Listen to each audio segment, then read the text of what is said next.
اللون اللي دايما اقول بيليق على كل الناس، اللي هو اللون الزيتوني الغامق اللي منه لا بني غامق ولا بني فاتح. الدرجه اهي اللي عارفها.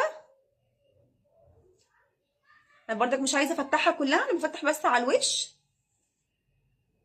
بصوا شايفين لما بتفرشيها بتعمل ازاي؟ تديكي فوليوم اكتر من الفوليوم اللي هي فيه. دي اسمها باروكه كروشيه، كروشيه مارو اللي في الظاهر او مصر الجديده. لا بجد بصوا شايفين الحلاوه عامله ازاي؟ فظيعه جدا. بصي ناعمه جدا في الايد اهي. يا خراشي يا خراشي على الموديل. بامانه الموديل الكروشيه فظيع جدا، وجايبينه لكم بسعر حلو جدا 750 جنيه.